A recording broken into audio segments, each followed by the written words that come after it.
This is actually my old housemate's mug, but I thought it was quite fitting for the video. Not that I'm a librarian, but I don't actually know why we have this mug. I feel like we should have given it back to her when we moved out.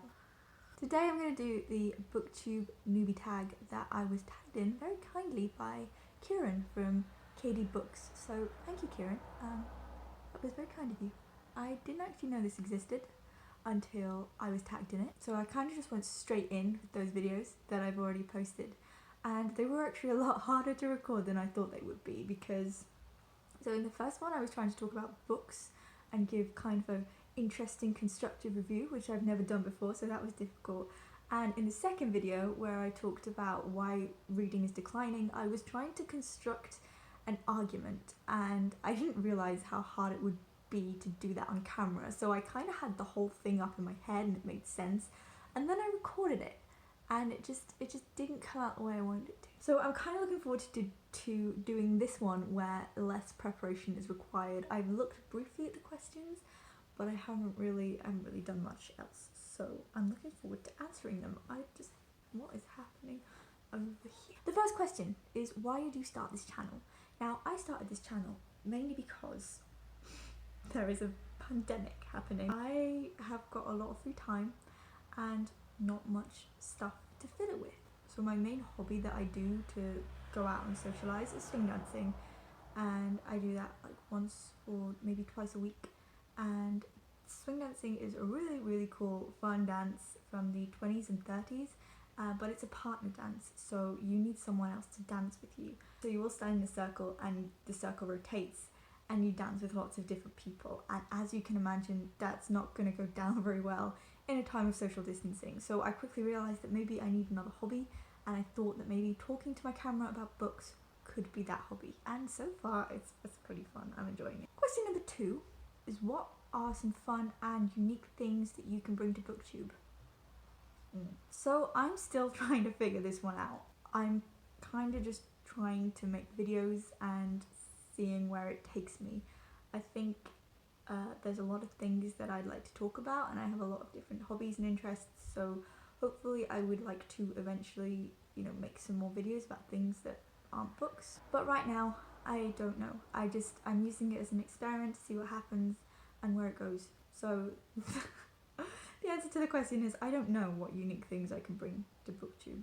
What are you most excited for about this channel? So the thing that I am definitely most excited for is to meet new people and talk to them about different things. I've already had some really good conversations with people who commented on my videos and whose videos I've commented on, so that's been really cool, and I hope to make some more connections and more friends like that. I'm also excited to get back into reading. When I was younger, I was really into reading. I used to read all the time, probably too much.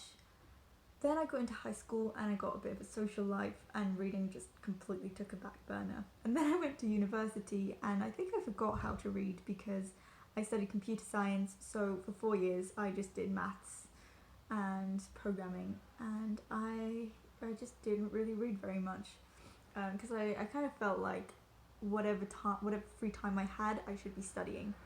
So that sucked. But then I finished uni quite recently. When I say recently, I mean about a year ago, and I've had a lot more free time and it's been really good to read some more books. I'm also excited to maybe hopefully try and improve my public speaking, because I'm really confident when it comes to writing. I can express myself very well. When it comes to speaking, I don't know what happens. There is some communication error between what I think and what actually comes out of my mouth, and I would like to try and fix that. And I've had it for my entire life. I just find it kind of difficult to take the thoughts from my head and put them out there into the world, and I think that's a really vital skill to have. So I'm hoping that I can get better at that. Why do you love reading? I think the main reason I like reading is because I can live so many different lives so easily by reading a book, I'm never going to know what it's like to be a wizard in the 12th century, but through reading I can kind of imagine. I think human life can be very boring a lot of the time, or at least mine is. I don't know, yours probably is too. And reading is just such a great form of escapism. So I'm a really frustrating person to watch films with. First of all, I find it really difficult to tell different characters apart. I just find faces difficult to recognise.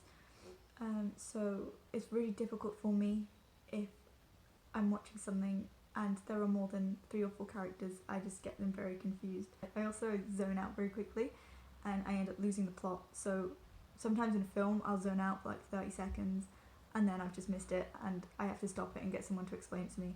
It's just a very frustrating process for everyone involved. With books, I don't do that because I can't zone out while I'm reading. Or if I do zone out, I just go back and I read the sentence that I miss and I'm like, oh, that's what happened. And we don't have to wind it back. And I'm the only one reading it, so it's fine. I forgot what the question was now. Why do you love reading? I think I've answered it. What book or series got you into reading? So when I was younger, my mum had a really, really big Enid Blyton collection and she had all of her like standalone books and she had The Faraway Tree and The Wishing Chair and I just loved reading those so much. Enid Blyton was my inspiration when I was younger. I used to read her books every single day. I'm actually quite disappointed because I googled her a while ago and there were some conversations about how they were thinking about putting her on the 50p piece in the UK and apparently that was decided against because turns out she was really racist and homophobic and sexist.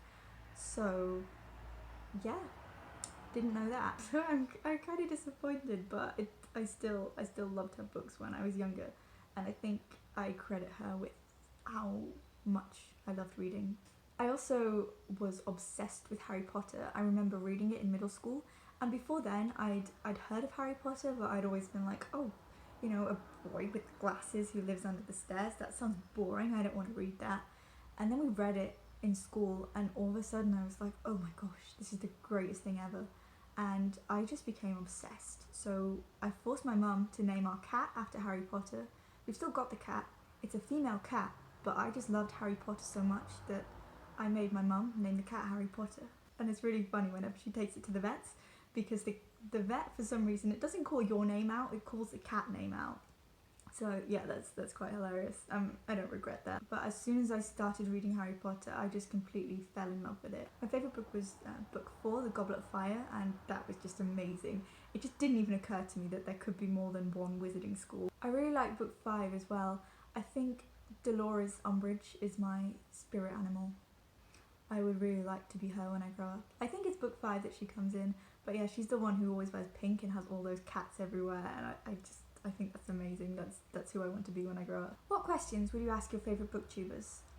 So I don't have a specific question for one specific person, but I do have one big question for many different booktubers out there, which is how do people read that many books in a month? So I'm subscribed to quite a few booktubers, and many of them have monthly hauls and they have monthly to be reads and they have monthly review videos, and that's just a lot of books and I don't understand. I just don't understand. It took me 3 months to read one book from January to March and it was a 200-page book, so I feel like I'm gonna have to up my game a bit if I want to do this. Otherwise I'm gonna end up making like one video a month describing the one book that I've been reading for 3 months. And maybe there's a niche for that, but I haven't found it yet. What challenges do you think starting a booktube channel will be the hardest to overcome? So the first one is that I feel a little bit silly sitting here talking to my camera. I've never done it before and I can see myself. I don't know, like my camera lens is over here, but I can see myself here. And I'm like looking at myself as I talk, so it feels like I'm just talking to myself. And I do that quite frequently, but I don't often see myself when I'm doing it, and it looks quite weird. Also, my boyfriend is in the room over there, and I'm very aware that he can hear me. So it's weird. Also, the whole videoing and editing and uploading thing is something that I've never done before. I have no idea how to edit a video. I don't know how to make a thumbnail. I'm just trying my best. There's quite a few challenges. I think the biggest one is probably how to make a video that people actually want to watch. When did you start reading? So I don't ever remember not reading. I remember my parents read to me when I was very young, and as soon as I could teach myself to read, I started reading. As I said, I stopped for a bit when I started high school and when I went to university, because there was just a whole load of other stuff going on. But yeah, I'm hoping to get back into it because I've read my entire life and I really miss it. Where do you read? I read pretty much anywhere. I mean, right now I can't go out, so I'm reading in the house. My favourite place to read is lying outside on the grass in the sun. It was really sunny a few days ago. It's really miserable now. Last question is, what kind of books do you like to read? So I'm kind of into reading fantasy at the minute. I'm currently reading this one, which is The Lies of Locke Lamora by Scott Lynch, and I'm loving it. I'm like halfway through and it's really great. So I'm really into fantasy right now. I really don't like books that have a lot of world building. I really like character driven books. The Lord of the Rings just took it out of me. I got about halfway through and I just couldn't do it. The Hobbit was great, but The Lord of the Rings, 2 pages describing the forest, I couldn't do it. So if you can recommend any good fantasy books that don't have tons of world building, then I would love to hear. So yeah, I think that's the end of this book tag. Thank you for watching if you made it this far. So if you liked it, please give me a thumbs up, and you can even click on the subscribe button if you want to. I think I've got 10 subscribers now. It's very exciting. And yeah, don't forget to check out KDD Books. I'll put the link below. And yeah, he's got some very nice cats. He's also great. He also makes great videos, of course. But yes, he's got some very gorgeous cats with some very gorgeous names. So yeah, I've talked about cats a lot in this video. But yeah, I think I'm done now. I'll stop.